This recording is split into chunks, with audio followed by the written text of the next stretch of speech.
When I think of my childhood, there's always one game that I can't shake. Pajama Sam! I don't think I need to explain Pajama Sam. I mean, come on, we've all experienced it before. It's a point-and-click adventure game made for children.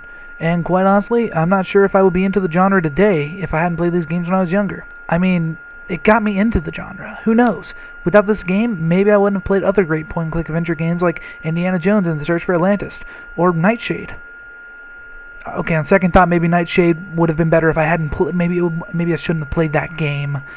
Anyway, enough about Baby Dan and more about Pajama Dan. Pajama Sam, don't call me that. Pajama Sam. We're introduced to the game through Sam's trademark Pajama Man comic book. Sam's hero and mentor is Pajama Man, and who wouldn't look up to this guy? I mean, look at him.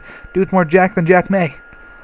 If you bothered to pay attention to the comics, which you did because comics are cool, you'll pretty much learn the entire plot of the game. Oh no, it's dark. Quick, use your flashlight and trap darkness into a lunchbox.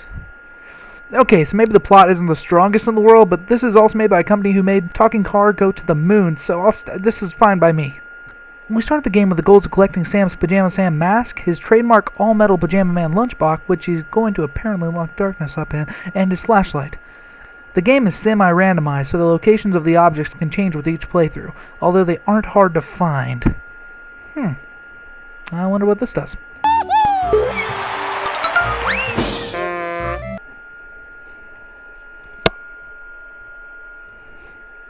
Somebody must have laced this drink. When you find the items you need, it's off to fight darkness in the closet, which I swear is not an innuendo about Sam. I almost promise. After you fall into this closet, Sam gets up and there's a small nod to Doctor Who. Oh, I had no idea my closet was this big on the inside. The first real thing happened is Sam being robbed. I suppose I should also tell you that he's robbed by some talking freaking trees. I remember playing this game as a child and this legitimately frightening me. I mean, whose idea was it to do a character like this? Baby murderers? After the, Sam escapes from the tree, and the tree holding the rope says you can keep it, which is great because we conveniently need the rope for a puzzle, so there's that. I watch the leaves begin to change. It's in my way, and I wanna say, let's run away. And when there's nowhere to run, you can always run to me. It'll never be too late, 'cause I'll be your getaway. Here's a weird quirk. In the area before the nightmare trees, there's a slab of wood floating in the water. You would have never known that that slab of wood is absolutely necessary to the progress of this game. And I wouldn't expect you to. I mean, the only reason I knew in the first place was because I had played the game before. So with great lasso ability that I would never expect a 6-year-old to have, Sam lassos up the slab and promptly puts it in his pocket, because that's how big my pocket is, big enough to throw slabs of wood in there.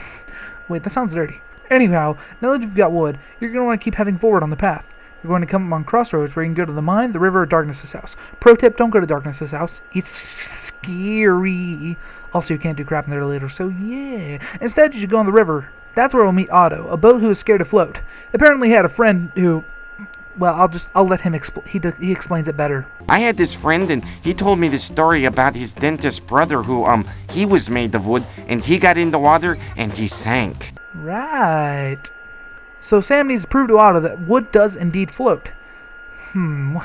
What do we have that's wood that floats? Literally all I have in my inventory is this block of wood, so I guess that'll have to do. After you drop the slab of wood into the water, Otto freaks out and immediately jumps into the river, and much of the surprise of, nobody. He floats! So we quickly jump into Otto. I'm sorry, that's just a really weird sentence to say. And we're off into the river. Here, you'll find yourself in the middle of a crossroad? Cross river? How does that work? Anyway, you'll want to go to the path directly across from where you are. If we head along this path, we'll meet some more racist trees, although these trees aren't out to steal our things. Instead, they won't allow us passage through their path because it's a tree-exclusive path. I honestly think that these trees have the best character design in the game. I mean, just one look at them says, fat, aristocratic trees. Because they are. Anyway, Sam needs to get past these trees, and so he needs a great disguise. Well, as we look for a disguise, we happen onto a log. There has got to be something in there. Oh, no. as Sam so promptly puts it. I'm definitely stuck. But wait, what does this really mean? What is life if you must live it in a shell, hiding from your fears and obstructions? Is life worth living if you must live it as something that you're not? Oh, I get it. It's a disguise. So we use our log tree disguise and slyly sneak past the trees. After we make our way across the path, we find our mask. For whatever reason, it's wrapped around a carrot. Hey, finding our mask and a snack. Oh my lord! Now, apparently, this mask belongs to the people. You see, this carrot is the leader of the Salad Liberation Front, a rebellious group of carrots out to make themselves the main course, which makes total sense to me. Some people, they try the Black Panthers, others the Tea Party, but me, myself, I prefer the Salad Liberation Front. Equality for all vegetables. Anyway, this carrot says they'll help you if you're willing to help him. If you help free his fellow carrots, he'll give you your mask back in return. That's a little screwed up, man. This kid is 6. I think you need to cut a little bit of slack on Sambo here. Then again, he did survive the sight of this, so I think he'll be fine. So with that, we return to Otto and jump back into the boat. We head down the left path under the bridge, and we see an old shack. Now, if there's anything I've learned in my 19-odd years of life, it's that you can never trust old rickety shacks. That being said, the first thing I try to do is open the door, but alas, we have no doorknob. Which I suppose makes sense. Not. What we can do, however, is grab that oil sitting on the barrel. After we grab that, we can jump on the barrel, and as we peer into the window, we see our flashlight. Dang, if only my 6-year-old powers allow me to bust through this glass. Anyway, we get back to Otto, and we head down the river. Little do I know that there's a waterfall. Like right there. And here we go. We just fell down the water. We just went right down the waterfall. We just go right down it. Like, what does my Otto, is he blind? Is the magic talking boat, is he blind? Does he not see? Can he not see the water? Is he suicidal? Does the talking water magic boat does not see the waterfall right in front of him? It's right there. Just right. Anyway, we go down the waterfall and we see that there's another waterfall. There's not a rapid. I can never tell the difference between the two. And Otto, despite all of his huffing and puffing, just can't blow the house down. And by that I mean make it up the rapid. And so we continue down these caverns and find a geyser, which, us being the inquisitive minds that we are, we jump right into. The geyser pushes us out into an area where we first met Otto, and so we go back. Our next destination is the mines. We head over and we meet King, a minecart who can no longer move because he caught the rust. So many sexual innuendos. So many. Well, luckily for King, we've got the cure right here. Oil. Too bad there's no cure for AIDS. You know, scientists should really get on that. Alright, offend the sickly. Check that off. Anyway, once we get rid of the rust, King says we can ride him anytime we like. You know, King, that's how you get sick like that. Anyway, we jump back into King, and as we ride with him on the track, we stop and see a pickaxe. Because I like Minecraft, I decided to pick it up. As we ride King, that's a weird phrase, throughout the mine, we find a vein of gold, which we mine up because we're going to be rich. As we go around again, we see a water temperature gauge. We check the temperature. Keep whatever it says in mind, because it'll be important for later. After that, we go around to the beginning of the mine and jump off of King. We immediately leave King, and we head up to Darkness's house. I would just like to say that no matter what you're doing, always check Darkness's mail, because you're going to get some really great reactions like this. There's no mail. Beat it. Well, alright, there's a little mail, but it's all for Darkness. And it's all bills. You don't want what's in here, trust me. Oh, alright, here you go. Darkness may already have won a fabulous $1 million prize. Yeah, right. Anyway, we climb into this basket-looking thing. We see that there's nothing to weigh Sam down. So with that, we grab rocks. Well, we less grab rock than they jump into Sam's hands and jump into the basket for him. Anyway, we climb out of there and we climb into Darkness's house. The first thing we do is walk into this room and, oh my lord, did you see that they were all dancing? This furniture was dancing. Is this Beauty and the Beast?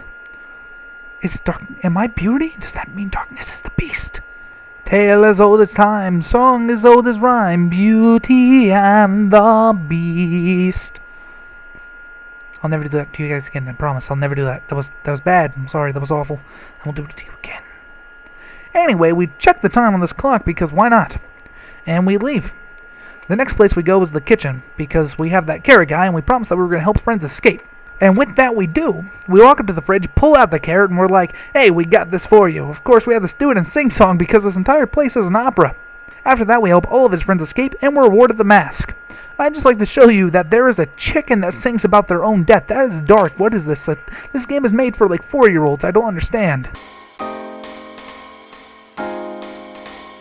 Although shortly I'll be chewed, nevertheless I must conclude. Anyway, we go upstairs and we see these doors that are going to quiz us. The questions are pretty easy, nothing too hard, well, except for this one. Oh no, what do I choose? This is so hard. I don't understand. I got it. Yes. Talk about knowing this game. Talk about knowing things. All right.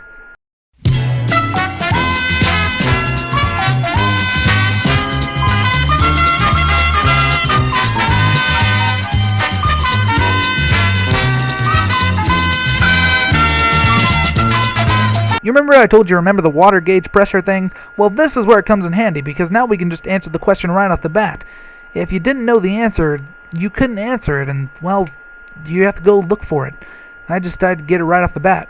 And with that, they open up, and we fall into this room that's twisty-turvy. Topsy-turvy, twisty-wisty. I'm not quite sure how that'll work. Anyway, we try to grab this doorknob, and it pops right off. So that's a thing. That gets to be a thing real quick. Yeah. Let's find this music room and a bust of Mozart. You can play some music in here, but there's nothing too grand. Get it? It's a grand piano. It's a joke. Moving on to the next part, please. If we look up on the wall, we can see that there's some oars. So we're going to climb up the grand piano, we're going to jump on the chandelier and swing until we grab those oars. We manage to grab them and we fall to our floors. That was a rhyme. It's rhyme time. Moving on. So, for now we can't do anything else in here, so we leave. We're going to go back to Otto and jump on him. And we're going to sail up to the old rickety shack. Now that we have a doorknob, we can just plop it on there and open it up, because that's how they work. And here we find our flashlight. We climb up the barrel, grab the flashlight, and we're good. Also, we can head down this waterfall again because we have oars, and Otto doesn't have to huff and puff his way up by himself. We pull ourselves up there, and we're going to climb into this bucket, and we're going to be pulled up. Hey, look, we're up to this old well, and right there's our lunchbox. We grab it and talk to this well because he seems like a funny guy. I beg your pardon? Well, it seems very silly to call it a lunchbox when you wouldn't dream of having it for lunch. And jump down. And now we're ready. We've got everything we need. We're going to go ahead and go straight to darkness. We walk in there, and his room just looks exactly like ours. So let's try interacting with some things. Oh my. What does this mean? Is this... What? I don't understand. Bedception.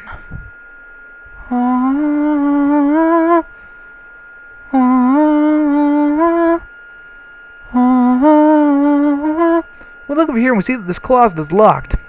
I kind of figured that this key was going to be hidden in this cabinet, so I opened it, and oh my lord, was I right. There's so many keys. So many keys. So many keys. So many keys. So many keys. And none of them are the black keys.